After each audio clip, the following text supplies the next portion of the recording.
man has always strived to break records, to climb to new heights, to achieve the impossible and succeed where others have failed.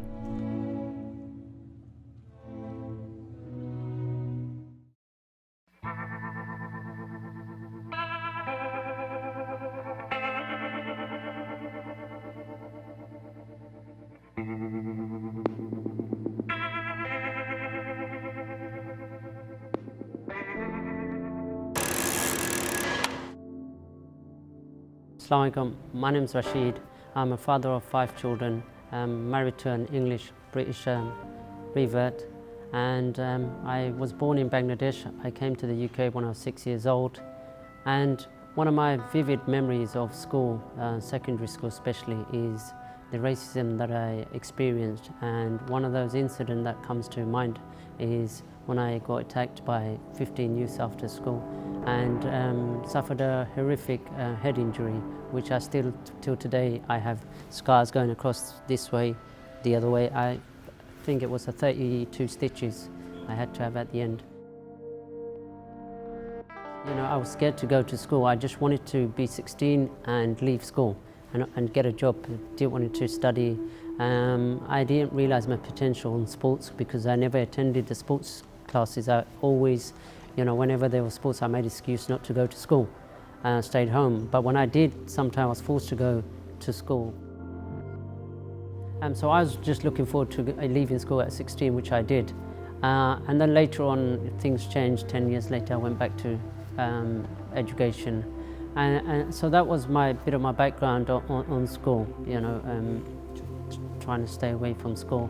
So I wanted to just leave school now and get a job, earn money, and I wanted to become a businessman, you know. So I wanted to tick those boxes, getting a good job or own a business, own loads of money, have all the materialistic things, and I got those. But the real change really came in my life in 2012 when I was 38 years old. So all these years I'd never participated in any kind of sports. I never even went to a gym in my life, not even for one day. And subhanAllah, the year 2012, this masjid that we're sitting in here today, they organized their first ever 5-kilometer race to raise money for this masjid. And my wife signed me up, and she said to me, look, why don't you go and run for this masjid and raise some money for them? It's for a good cause. You go to that masjid. I've been coming to this masjid since I was 6 years old. And so she said, go ahead and try it. I said, all right, look, I've never run before. Furthest I've run is to the bus stop, catch a bus. So she said, well, it's not about winning, it's about participating. I said, true, okay. So I did. I raised, alhamdulillah, quite a large amount of money. I can't remember how much it was.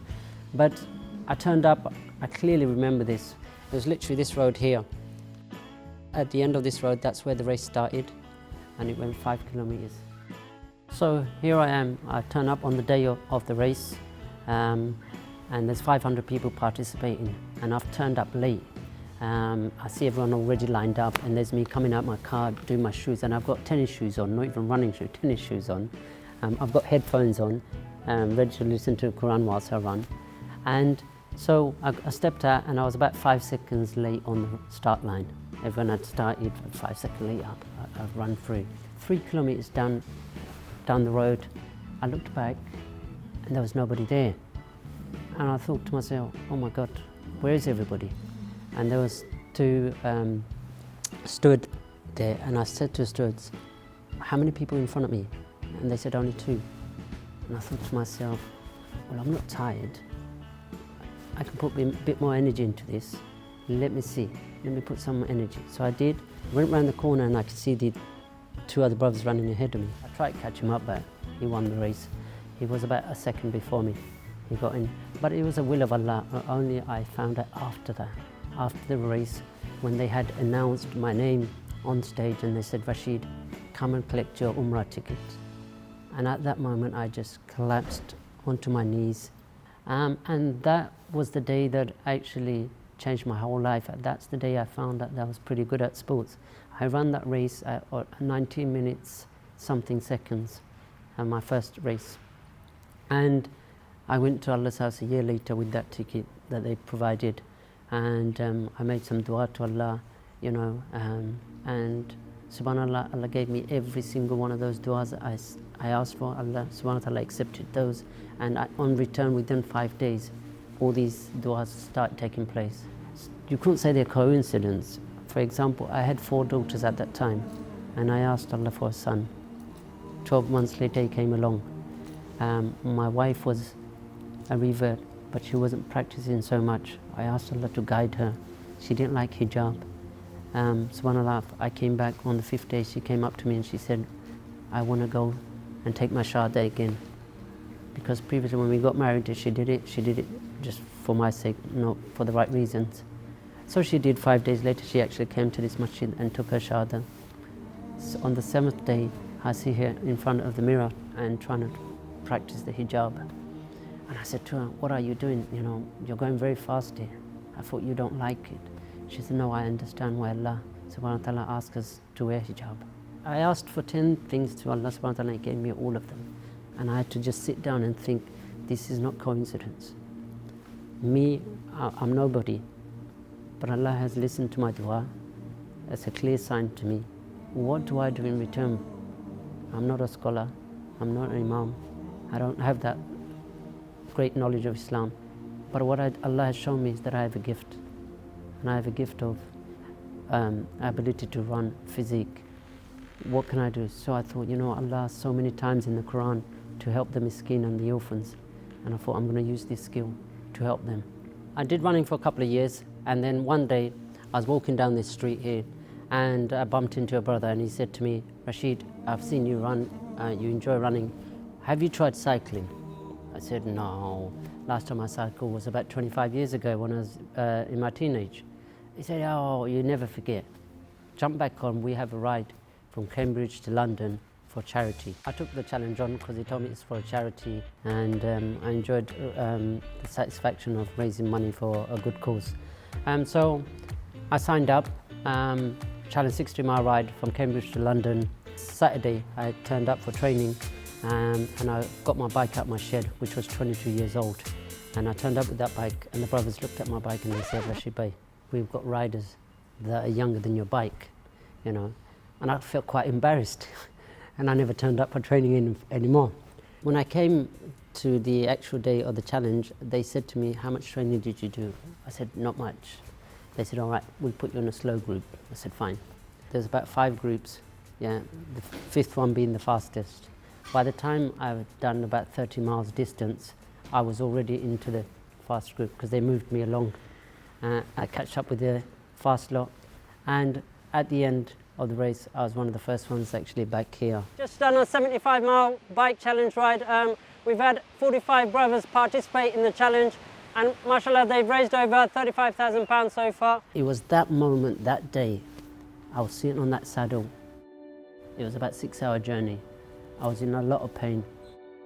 So my bottom was hurting, my hand, wrists were hurting, holding onto the handlebars, shoulder pain, and I was really suffering, but I thought, I've got to finish this. And at that time, I thought to myself, subhanAllah, last time I went to Allah's house was by winning a race. How can I go Hajj and make it more special? And I thought, well, here I am sitting on this bike, why not cycle it to Hajj? So that was my light bulb moment. It just came to me just on that ride. And I thought to myself, subhanAllah, can this be possible? Can I do this? And I just put the idea behind my head and just thought, you know what, just keep it there and let's do some research. I found that it was going to cost me a lot of money to do something like this, in the region of £20,000, which I can't fund out my own pocket because there's a lot that goes into it. I was walking down this Whitechapel Road, and this brother comes along the other side who knew me. Rashid, would you be interested in working for a charity full-time, doing what you do, what you enjoy, cycling, running, etc.? And I said to myself, well, let me think about it, give me a few days. I went home, had a conversation with my wife, and 3 months later went for an interview. At the interview I said to Muslim Charity, I'll take on this job role, but one condition I had. I want to ride to Makkah.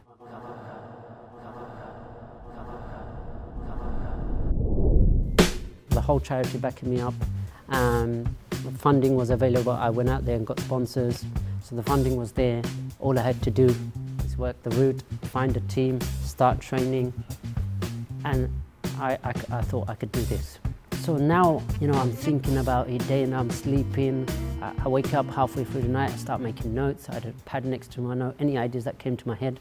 Then I thought, right, first of all, I need a team. Last year, about a year and a half ago, I organised, as a youth worker, I organised a first aid course for my young people. I didn't know Rashid was a first aid instructor, so he came in to deliver the course and he delivered it to my young people. And he used his bike as an example of staying fit and healthy. And he related his story that he's doing a ride to Makkah, London to Makkah, and I didn't believe him at first. Of course, Abdul Hannan came to me and said, "Are you really doing a bike ride from London to Makkah?" Because I couldn't comprehend how it was possible. He said, "Are you really going to do it?" He said, "Yes, I am." He said, "I want to be part of this." At that point, I said, "Sign me up, I'm going to do it." So I said, well, truly, I'm not going to take anybody, it's just me on my own, because the more people I take, the more chance of things going wrong. He said, "Rashid, please, I want to be part of this." And I saw the passion in his face.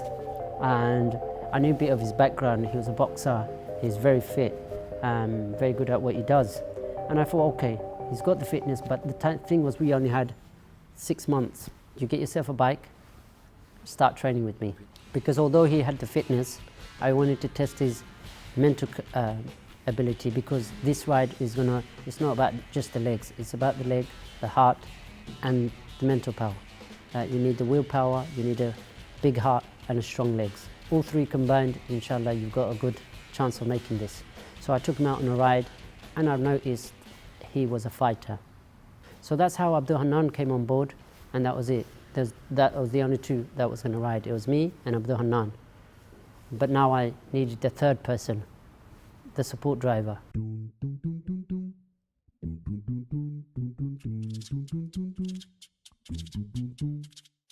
I'm a local activist here in Tower Hamlets. The first time I met Rasheed and Muslim Charity and the team was 2 years ago, and we met up to think about ideas about how we can support the people of Rohingya. And so we started a campaign called Love Rohingya, and I was one of the people who spearheaded it. And that was the first time I met Rasheed. He joined us at Muslim Charity, and I shared the idea with him. He mentioned that he wants to cycle it to Makkah, and I genuinely thought he's a crazy nutter. So he thought about it. Little that I knew, 1 year later, I'm going to be driving with this very person all the way to Makkah. And he came from a background of mechanical as well, so this was advantage because he owned a garage as well previously. So that was a good person to have for this job. I didn't really know I'm going to go with them, but I kept making excuses about why I didn't want to go the whole way. And then towards the end, I just thought 2 weeks or 3 weeks prior to us leaving, I said, guys, how about I come all the way? So I gave him the task to go and find that vehicle that we need. Find a decent vehicle, we need to buy a vehicle. He went all the way to Yorkshire and picked up this minibus, a 14-seater minibus, brought it back, stripped all the seats out, made it into a van, leaving one row, second row at the back seats left. So in this vehicle now was 4 different types of bike of mine, all our spare equipments, food, some camping equipment, everything we need for this ride, tools, etc. And so we had that side all worked out. Shubo was taken care of. Now I had to work on the route. I spent hours and hours going through the Google map, looking for the routes, putting it onto a device called Garmin. This little device sits on my handlebar. I actually originally, no one actually knows this, but I only worked the route up to Istanbul. I didn't actually work out the route rest of the way because I thought, I had doubt in me that I'm going to make it that far. Let's work it to Istanbul and we'll see when we get to Istanbul. So I've got my team ready. I've got everything. Now it was a matter of start the training preparation. And just as I advertised, it was the month of January, we put it out there saying, you know, I'm going to do this ride, London to Makkah. We wanted everyone to support us, and I'm doing it for the street children of Bangladesh and Pakistan and the Syrian refugee children in Greece. So it was one of the projects of Muslim charity called Children of the World, and I wanted to do it for that project. The reason I wanted to do it for that project was that when Muslim charity employed me, they sent me out to Bangladesh. One of the tasks they gave me is to go and visit some of the projects and the projects in Bangladesh. And the Street Children project really took to my heart. I was there, I spent my time with these children, I saw how they lived on the railway, on the streets, under the bridge, and how they ate, how they got abused, you know, and it really touched my heart. And to see these young children from the age of 4 to 14 living on the streets, working 16 hours a day, just for £1 a day. And I shared some of their stories with people to raise funds. And at that time, when I was there actually, I thought to myself, you know what, that ride I've been thinking about, London to Makkah, I'm going to do this ride for these children. 2-3 months before Ramadan, all these cyclists that are in Team MC Cycling Club, which I run for Muslim charity, they decided they wanted to join me for the first leg, which was London to Paris. And some of these brothers haven't cycled for many years. So I couldn't say no. The brothers had already raised a huge amount of money for the same cause. So I said, okay, let's do this. So I started training with them, training them for doing 20 miles, 30 miles. Ramadan finished. After Ramadan finishing, we had 6 days. I was leaving on 1st of July. So we had 6 days to prepare ourselves and leave. So the first day of the whole journey, bearing in mind we were going to be traveling for 56 days. The night before, all I remember is me at Rashid by his house, well, 11 at night or 12 in the morning. Making sure that have I picked up everything, have I got everything in the support vehicle, am I missing anything, you know, checking over my list over and over again. And at the same time, I'm worried about the other brothers, 30 other brothers. I've got to make sure they're safe, getting from London to Paris. We still haven't packed, and we packed about 2-3 hours before leaving for 56 days. I woke up in the morning, I was really, really nervous. The night before, I spent the time with my family. I remember sitting with my dad, he hugged me and said, son, I'm very, very proud of you. And that meant a lot. And that took me a long, long way. Your training will take you to a certain limit. And after that, when it reaches physical limit, it's your willpower and your mental power that takes you on forward. Night before, no sleep. I got up at 4 o'clock in the morning because I was twisting and turning in the bed, and I thought, you know, I'm just going to get up and have a good breakfast. Saying goodbye to all my families, telling them what I'm about to do. They thought I was crazy. That morning we met up at the Stratford Olympic Park. Everyone was there, the media was there, etc. And we started off, you know, doing a warm-up. I gave everyone the briefing, because don't forget, I mean, for this ride, even I was also in charge of making sure these brothers also get there. So that was my first task, making sure they get back home safely, whilst me and Abdul, Hannan and Shubo continue the other way. And asking somebody with 3 months training to do 80 miles a day for 2 days is a big ask. And then we had the task of making sure we catch the ferry on time, because the ferry leaves at 5, you've got to be there for an hour before. So there was all these challenges.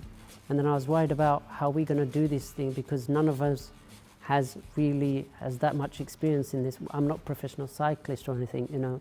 I've only been cycling 4 years. And our safety, you know, we're going through unknown territories. It's going to be a journey of a lifetime. We don't know what to expect and if we're going to make it. It started to sink in when the slowly cyclists started to come through. And then there was 45 cyclists for that day as well. So once everyone arrived, and we decided to set off, and the moment I saw, you know, my family, the reaction is just, it felt like some of the stories we heard back in the days, about 8 years ago, how the whole village used to send someone off to when they're going to Hajj. It felt like I was reliving my granddad's stories on how the community, the family members, and everyone's come to say goodbye to us. And that was one of the very moments where I said to myself, it's actually happening. We started riding, we had a break every 20 miles, 15 minutes. They should have been 15 minutes, they became half an hour because everyone at break point started chatting about how they did, how their performance was. You know, everyone's excited. So I got to the ferry 20 minutes before it leaves, and there's nobody else there.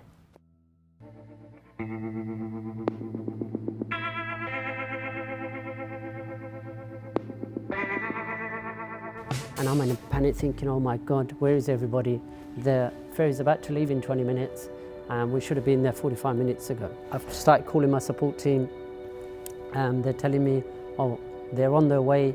We're about an hour away. I said, no, cannot be done. You need to pick up whoever's too far away and bring them to the ferry. So it took us roughly about 7 hours, I think about 6 to 7 hours. It was about 62 miles, which is about equivalent to 100 kilometers. It took us about 6 hours to get to the ferry. Once we got to the ferry, everybody went in together, we left our bikes. Once we got into the ferry, we had a bit of a rest because there was about 4 hours ferry trip. So some people got some sleep, some got something to eat, some even had a shower, freshened up. When I was in the ferry, to be honest, I was feeling very, very rough. I was feeling sick. I was feeling cold. I had a very, very bad migraine and headache, and I was thinking, oh God, if I'm having a headache, if I'm feeling unwell at this point, what am I going to do the rest of the journey? I went upstairs to the ferry. Luckily there was a showers available. I had a hot shower, got myself a hot meal, had paracetamol, prayed, had a bit of a nap, and then alhamdulillah I felt better. As we got off the ferry, it was 11 o'clock at night, and we still have another 30-mile ride to do during the night. Everyone was exhausted by that time. We checked into the hotel, had a night's sleep, and the next morning, same thing, another 80 miles to Paris. Next day we woke up early morning, 6 o'clock, had breakfast, and I was in a very, very good mood. We was out by 8 o'clock, hitting the road again, everyone getting their bikes prepared. We had last 20 miles left to Paris. We're cycling really fast. Unfortunately, about 13 miles to Paris. Imagine there's 30 of us riding, we're in groups of like 10, 15. And I was behind Abdul, and Abdul was behind the group. And he didn't see it. There was a big pothole on the floor. I went over the pothole, it was very deep, and my bike sprung forward. I lost control, legs came off. And I could almost see this slow motion, and my heart just came to my throat. I'm thinking, oh my God. My right leg went underneath the pedal, and then it hit the back wheel. As soon as it hit the back wheel, my bike flipped over, and I landed on my bike.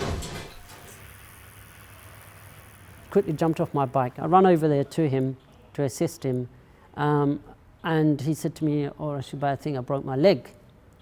And me, being from what I've done, I've broken quite a few bones. I know what it feels like and what it looks like. I checked him out, and alhamdulillah, I was quite confident he didn't actually break his brake, but he has hurt himself seriously. Next thing I know, I'm lying flat on the ground. The adrenaline was so high, I managed to get myself, recoup myself and get up. My bike the frame was bent. Rashid managed to fix it. I convinced them that I'm well enough to cycle. Although I was feeling pain, because the adrenaline was so high, it was minimum. Like I was really at the mode of finishing off. So I carried on. I carried on cycling. 3-4 miles in, I'm feeling pain. So what do? I said, I am not gonna stop. I'm going to get to the first destination.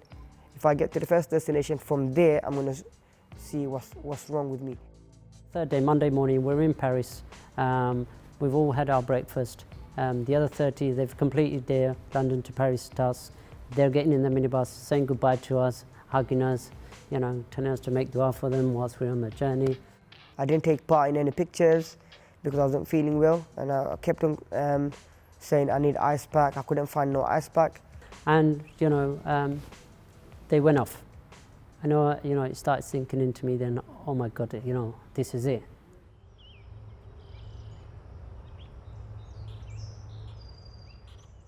That night I slept sad, got up in the morning, I see my knee has trebled its size. So Rashid Bhai was supposed to cycle that day. We didn't cycle, we went straight to the hospital first thing in the morning. We went to the hospital, they did an x-ray. They couldn't see what's wrong because no bones were broken, but they gave me injections, they gave me medications, and they said to take this and then to rest for a period of 21 days. And then they advised me, the doctor advised me to have an MRI before I carry on with cycling because it could be an internal damage which I am unaware of. During the day we were in the hospital and we realised, blimey, Hannan's on crutches. We were in 2 months that day. Shall we send Hannan back to get his ankles or knee checked out? It was his knee. His knees have actually swollen up. We had to ask Hannan that night, what do you want to do, H? Do you want to go back to the UK to get it checked out? Hannan was in tears because his legs were all swollen up and he's realised he can't be cycling anymore. I don't think it was a tear of pain, it was more a tear of that, realising that he's not going to be riding. To be honest, it was killing me inside. The pain that I was feeling was more than the pain I was feeling on my knees because it's killing me inside that I wasn't able to cycle. I was really, really upset. And you know, I pushed myself along. Every night I had to give an injection, I had to take a medication. We're 1 day behind schedule. All the other riders have gone. I've got Abdul Hannan in the support vehicle with Shubo, and I'm on my own on the bike. And at that time I said, you know, that night all I did was pray to Allah and said, Ya Allah, help me, because it's only me left now to do this journey. If anything happens to me, then this is over. I'm not doing Hajj. I'm going to take the plane straight back home. And we were in a catch-22 situation where we have to think about his health. And so we were thinking, if Hannan stays and he could potentially damage his knee for life, or does he go back and sort it out?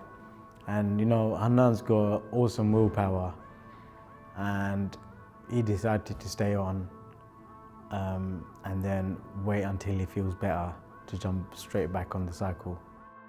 The next morning I got on the bike and I thought, you know what, I'm not going to look at where I'm going to Makkah. I'm just going to look at it as cycling 60, 70 miles a day just for training.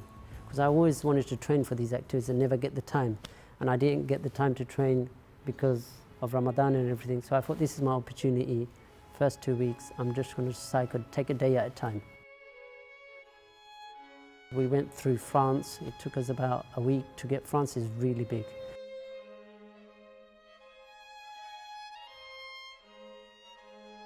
But whilst we were cycling through even France and Germany, we had, you know, I had a Union Jack flag on my back of my bike. And my bike's a bit unusual as well. It's not a common bike that you see on the road. So a lot of the time, a lot of the people, especially people in the car passing by, they were beeping home. And some people stopped me, asked me what was I doing. I said, yeah, I'm cycling from London all the way to Saudi Arabia. And they wanted to know why, you know, what made me want to do this. After telling them, you know, subhanAllah, it was amazing that the amount of people, even non-Muslims, responded to our cause by feeding us, by even you know, giving water. Even there was a stage where I think it was in Stuttgart, we was in a restaurant having a meal, and people on another table overheard our conversations, and they went and paid our bill for our meal. And you know, people took us to their houses. So it was really overwhelming when, you know, strangers just came to our help. I missed all of the journey to France. I missed most of the journey in Germany as well. I carried on a day before we got to Munich. I think it was in Germany when I had my first accident. I was going down a hill quite fast, and a car came from the opposite side. It was coming quite fast and turned around the bend very fast. I had no time to think or anything. At first, I thought I need to get off the road, and I took the bike off the road straight into a ditch. So when I was lucky, I had my gloves, helmet, everything on. I kind of jumped off the bike, so the tyres blew, and it was in a bit of a bad condition, the bike. I got up, I couldn't ride. So because it wasn't the inner tube of the tyre, but the actual tyre had ripped. I didn't have a spare tyre on me, so I called Shubo.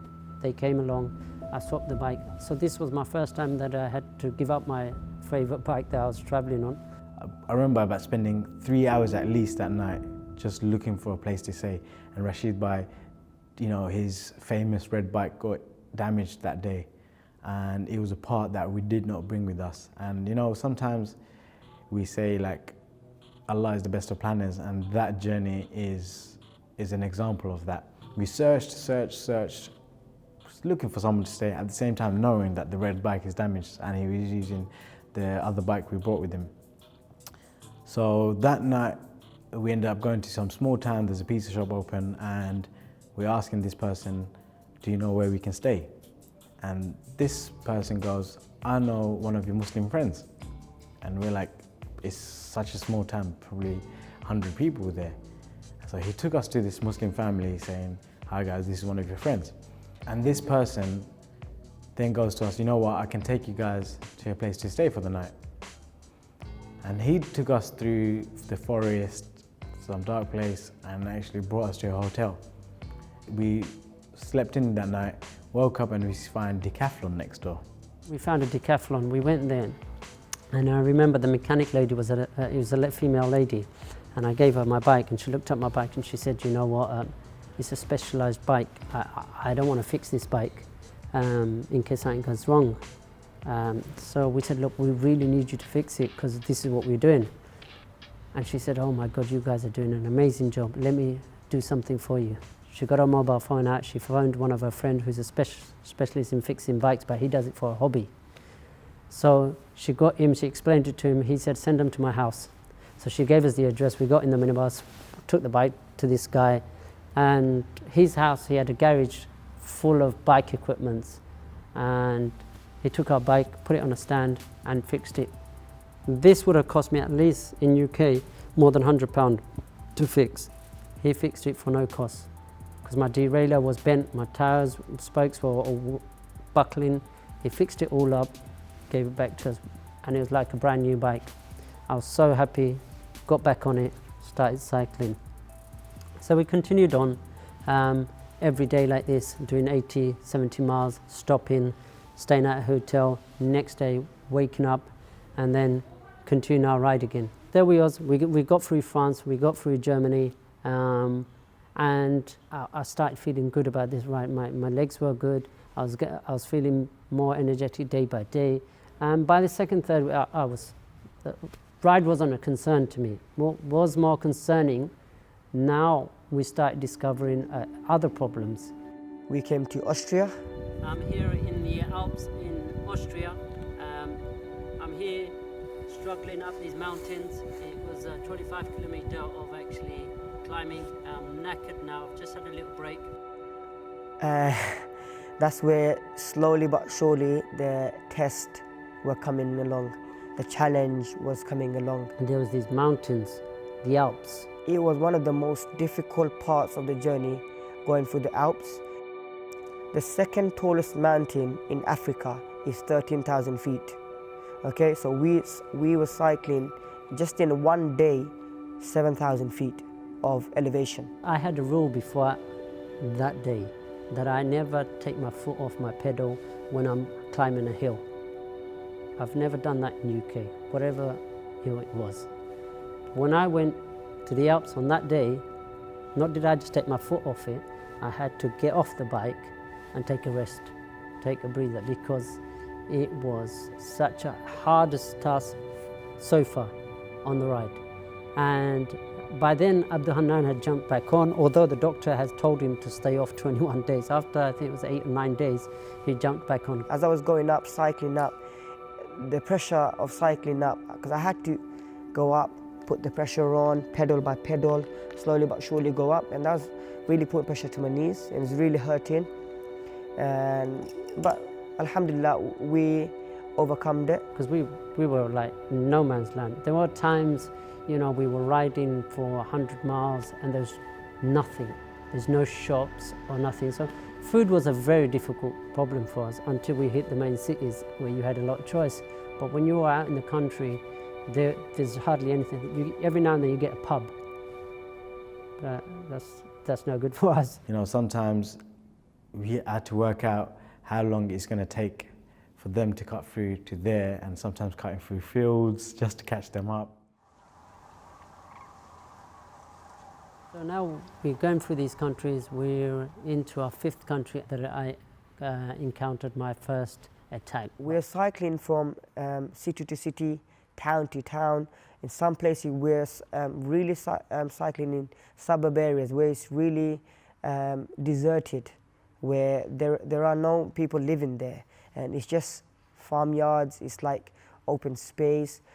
These are the places where wild dogs used to hang about. Something I completely didn't even think about, didn't even know it existed in that way. I was cycling and all of a sudden, from nowhere, a dog jumped straight into my path. These were difficult times. We used to get really scared because these wild dogs, they're not like normal dogs. They'll come and bite you. And they roamed around in packs, not on their own, the group of like 5, 6 of them, and they attack you from all different angles. So they were chasing us, and believe it or not, sometimes the dogs used to be at the top of the mountain. When they used to see us, they used to come down to chase us. I went back and told Shubo, remember Shubo is about 5 miles behind me, so I've called him on the mobile, told him to come and pick me up. I'm driving casually, just chilling and admiring the views. And I see Hannan and Rashid cycling back, panicking. I'm actually like quite scared. I'm not fond of dogs.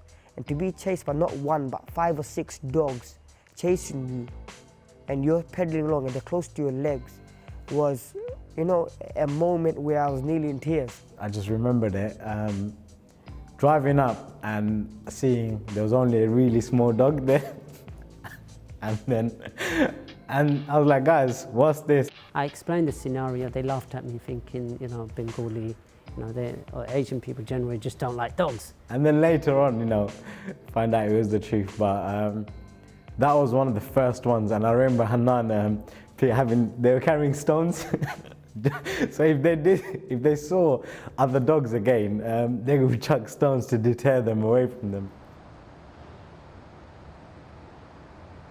Assalamu alaikum everyone, it's Rashid and Abdul Hannan here from Muslim Charity. We're here in Srebrenica in Bosnia to visit the war memorial place, the genocide that took place. Let's go inside, have a look. اللهم اغفر لحينا وميتنا وشاهدنا وغائبنا وصغيرنا وكبيرنا وذكرنا وأنثانا اللهم من أحييته منا فأحيه على الإسلام ومن توفيته منا فتوفه على الإيمان اللهم لا تحرمنا أجره ولا تضلنا بعده. So there was this other incident, riding through Bosnia. Abdul Hannan this time was leading the ride. He was at the front, I was behind him, and I could see in the distance there was a silver Golf coming towards our direction, but it's a 2-lane road. He's on the left lane, we're on the right lane. The car changed lanes, came straight towards me, and was speeding up. And so he was literally head on. And to be honest, I was scared. I cycled. As the car was coming towards me, I went straight into the ditch. And fell into the ditch. I followed him, but I kind of jumped off my bike as I went to the ditch. And I don't understand why this driver did that. He was driving on his lane. I had no idea why he would want to do that. Unfortunately, Abdul Hannan came off worse. He had some graze on his elbows. He has sprained his ankle. So he has some blood on his elbow. Called in Shubo, luckily came a couple of minutes behind us. We got the first aid box. The driver had gone off. He had drove or continued driving. I bandaged him up, put some plaster, cleaned Abdul Hannan up, put him back in the support minibus, and then I continued cycling. Reflecting back on the incident, I asked myself, why did this happen to me? Why again? And I actually believe I was a victim. I was targeted solely because I was a brown face. I had a beard. That person wanted to scare us, intimidate us. and wanted to mock us. We was cycling in Bulgaria, and we were cycling in dark, complete dark, and the only light that we had was the light on my bike. And Rashid asked me, Abdul Hannan, did you charge your lights? And I said yes. So I didn't cycle, I didn't charge it, and I was just praying that hopefully that this light doesn't end. If it does, it will be complete dark. And then far in the distance, about 2 kilometers, we see lights of a taxi, like a petrol pump. I was so happy. So we're cycling, and eventually after cycling 20-30 miles in the dark, we see the petrol pump. I was really happy. I can see light, I can see town, I can see living, I can see people. And so we're cycling there, 2 kilometers left, 4 dogs jump on the road.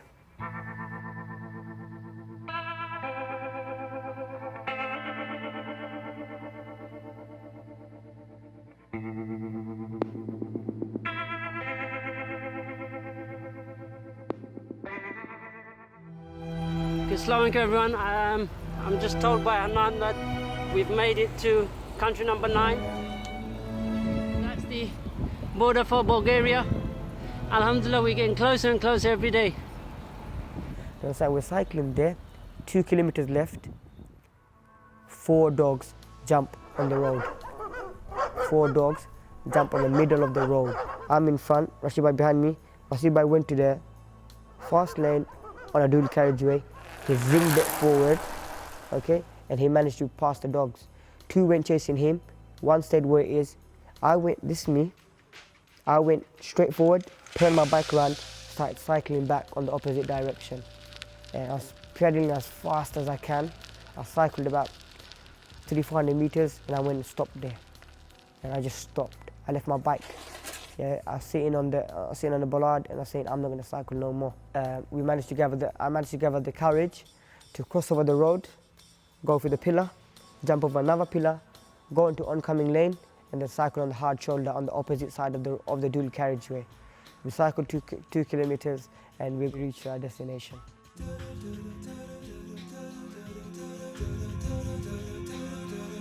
The good thing was that we were now getting to the Muslim part of the world. We started seeing masjids, we started seeing food, halal foods. And the beauty of seeing the masjid that I enjoyed was seeing the architecture change. Every Muslim country has their little touches in the masjid, whether it's the tile design or the masjid design. They were different in every country, which was very interesting to see. So we're going through these countries now, so we're really looking forward to getting into Turkey, Istanbul. And so for some reason they did not allow me to go into Turkey through Greece. It was time where now we kind of realized that we can't continue our journey the way we wanted. So I decided to drive from Greece into Bulgaria and Bulgaria into Turkey. So as soon as I got to Greek borders into Turkey, Islam Channel's calling. So Islam Channel's like, hi guys, you're live on Islam Channel. So where are the cyclists? And I'm like, they're around somewhere, but I'm just not with them. But I don't know where they are. I can't contact them. I don't have a Turkish SIM. They don't have a Turkish SIM. So it was just, I had to put a face on just to say that they're fine. So we're in Istanbul now. Our plan was to go from Antalya to Alexandria. But when we got to Istanbul, we found out that there's no kind of transport between Turkey and Egypt. With the relationship with the Egyptians and the Turks, it's not always, they're not always friends. And so the port sometimes opens, sometimes it's not, sometimes it's running. They've cut off all kind of connection, no ferries, etc. The only way you can get across is by flying. I wasn't going to have that. Then Rashid goes, but there is another port. I'm like, where is that? And he goes, and that was really close to Syria as well. I'm like, we're gonna get nabbed, even just before we even get there, mate. Cycle all you want. They're not gonna believe us that we're going Makkah. So at the end I said, okay, this is what we'll do. We'll cycle as we planned all the way to Antalya, which was about 600 kilometers down right to bottom of Turkey. We go to the port that I was meant to cycle to, and then you can put me in a vehicle, the support vehicle, and bring me back to Istanbul, and then I'll fly to Cairo. So some of our friends from Egypt, they hired a vehicle for us. They had a small, like 9-seater minibus. We got one of them to be a support vehicle. But the problem was, we three got there, or four, including Harun bhai, but my bike didn't come. My bike was still stuck in Istanbul. So now I'm without a bike, I'm stuck, no bike, and here I am in Cairo. We searched on the net and we found a couple of bike shops. We had 2 bikes, one for myself, one for Hannan. We got the support vehicle to drive us back to Alexandria, where we should have been. And then we cycled back down again. That particular morning, that was the furthest distance we rode in the whole journey. I think it was 140 miles we covered that day. We started 9 o'clock in the morning and we finished at 11 in the evening. And we went from Alexandria to Cairo with these 2 hide bikes, and they were the wrong size bike. I was a lot better. I ride a 54 centimeter bike. People who know about bikes will understand. And this particular bike was 56. So it was bigger than what I'm used to. But nevertheless, we covered the distance. We got to Cairo. As I promised, I covered all the mileage that I said I would. Now we're going on to Hurghada. This is near Sudan kind of a border. And the plan was from Hurghada, we was going to get a ferry going to Jeddah. I've got to Hurghada and then found out, no, I can take a ferry, but once I get to Jeddah, the Saudi authorities are not going to let me in because my visa on my passport says I've got to go via air, not by land. So now I've got to go from Cairo to Jeddah via air. So again, as I promised, I covered all the mileages. I went to the Hurghada border where I meant to do, and then get back in a minibus. They drove me back to Cairo airport, got a plane from there to Jeddah. That was the easy part. Assembling my bike, putting it in the plane, getting it over to Jeddah. This time in Jeddah, my bike, alhamdulillah, was there with me. As soon as I got off the plane in Jeddah, I saw thousands of people, at the airport, and I thought, oh my God. And some of the people were saying they've been here for hours. And I was already tired, because we had just taken the plane. Just after I finished my ride, about 3 hours later, we jumped on a plane. We got to Jeddah, and as I'm walking through the corridor, I see all these police officers, they were wearing like an army uniform, and they're speaking in Arabic, and all I can hear them say is, Rashid, Ali. And I thought, oh my God, I'm in trouble, I've done something wrong. So I tried to sneak past them, because by now I'm wearing my ihram. I'm in my ihram, right, same as everybody else. They're not going to recognize me. I just walked past. And all of a sudden, some guy grabbed my hand, and he said, are you Rashid Ali? And I said, yes. He said, oh, we're from Jeddah Sports Channel, and brought out a microphone, said, well, and I thought, oh my God, thanks God for that, he's not a police officer.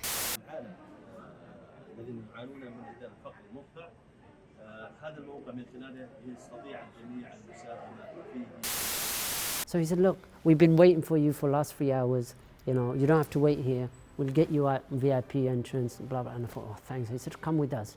So the airport security came, they took me out the airport quickly, got my luggage, everything. I was very happy.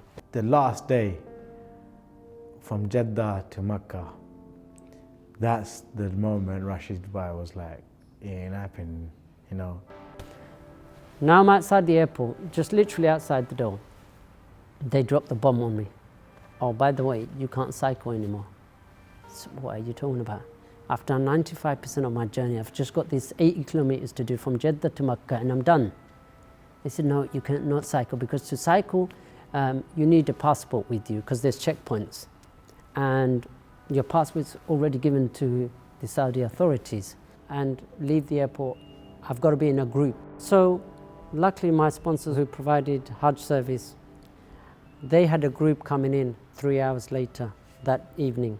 So although I got out of the security within 15 minutes, I've had to wait 3 hours for the flight to come in and for the others to check out. And then when they did finally, it was late in the evening now, I joined them on the minibus, on the coach, and a lot of them recognised me and said, "Oh, we've been watching you cycle, are you not going to finish the last bit?" I said, I would love to, you know, but I'm stuck, I've got no option. Luckily we got to Makkah, and you know, the whole journey, I'm literally, I got my head in my hands and I'm about to cry, you know, because I'm thinking, you know, I've done all that, and this is the bit I was really looking forward to. You know, the gate you see in Saudi with the Quran on top. I was really imagining riding through underneath that bridge, and that's the image I had. You know, the sign where you see Muslims and non-Muslims on the motorway. I was really looking forward to riding under those signs and etc. And it wasn't happening. So we got to Makkah, and we were staying right next to the Kaaba. The hotel we were staying was right next to the Kaaba. And I thought to myself, subhanAllah, I haven't finished what I promised. I can't go to the Kaaba, I haven't done my job. Luckily, the dormitory organizer, the director, Brother Abdul, who's very well connected in Saudi, he, I think, felt sorry for me. He came to me and he said, "Brother Rashid, come with me. Grab your passport and come with me." Now this brother left all his guests, he had hundreds of guests to look after in the hotel. He left them all, said to me, Shubo and Hannan, "Get in my car." He put us in his car.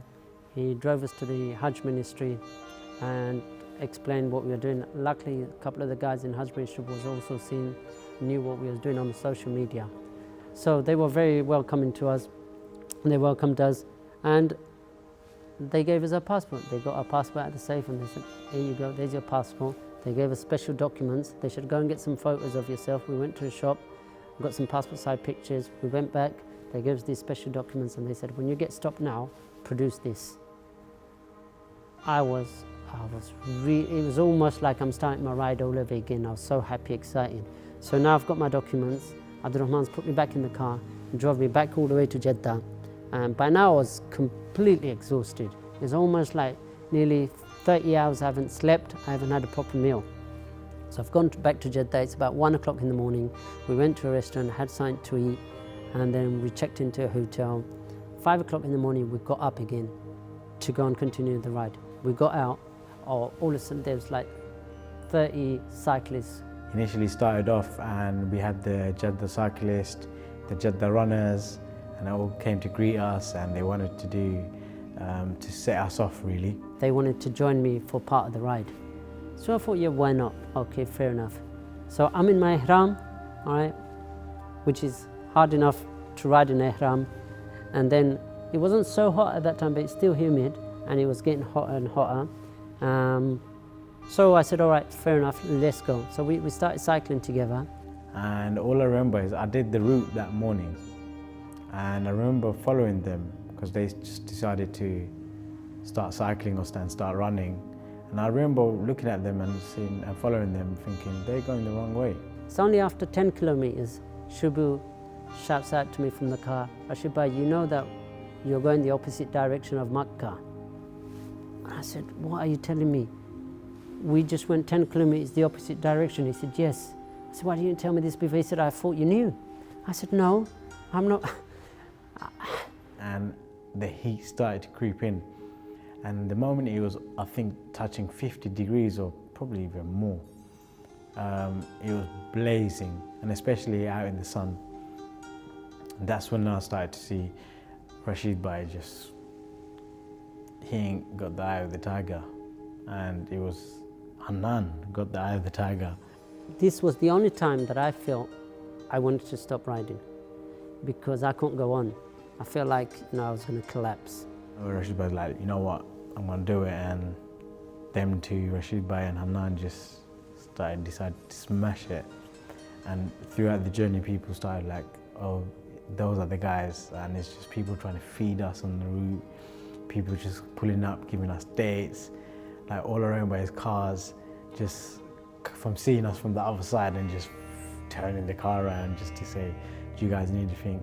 People en route were like pulling up, giving us drinks, and it was just. Got back on the bike and finished off the ride. Subhanallah, and then I got to, then I really felt I finished, and I then finally got to Makkah, to the Kaaba, and Subhanallah, as I got there, the feeling, I forgot I had my bike with me when I reached the Kaaba. As I got to the Haram Sharif, you're not allowed to take your bike in. I forgot I was holding my bike because I was so dazed and so glued. I wanted to see the Kaaba, and I was walking and I was walking and I was walking, and I got to the gate, and where the escalators are, and there's these security guys sitting there, and they all pounced on me, 4 or 5 of them. What you doing? They start shouting in Arabic. We can't speak Arabic. We're trying to explain to them what we did, and they got grabbed hold of my bike, and I'm like, you can have my bike. I just want to go in there, and they say, no, you can't go in there. They didn't understand what was I doing. So luckily, there was other people there. They explained, what we did, and after that, they were good. They let us in, we held the bike back, and we went in, and subhanallah, that was the end of the ride. I went and put my head down on the floor and started crying like a baby, because this to me was for 2 months, that's all I was looking at, that's all I was thinking at, and all of a sudden now it's right in front of me. The Kaaba's right in front of me, and I can't believe that Allah subhanahu wa ta'ala had gave me the strength to finish this ride.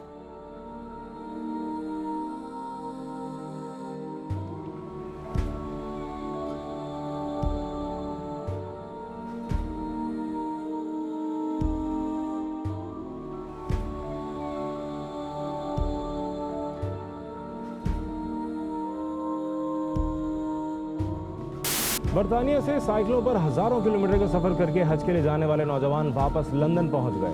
Abdul Hannan और राशिद के एजाज में तकरीब का इनेकाद किया गया। We get a chance to contact and speak to live and direct brother Rashid Ali and brother Abdul Hannan. This trip for a good cause is for Muslim charity, one of their projects.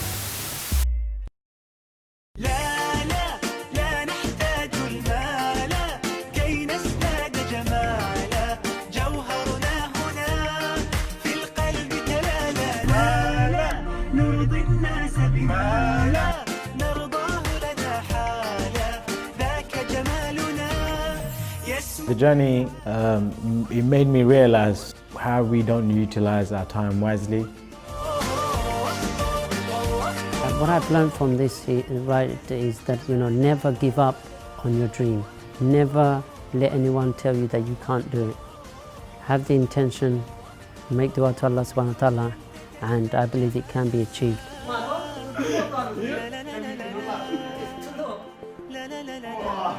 I've learned tawakkul ala Allah, firm belief in Allah subhanahu wa ta'ala. It's amazing how Allah subhanahu wa ta'ala has made the road very easy for us. Regardless of all the obstacles that came through, regardless of all the difficulties we went through, we always found a solution and we always found an answer. Don't give up on your dreams, whatever it is, strive for it.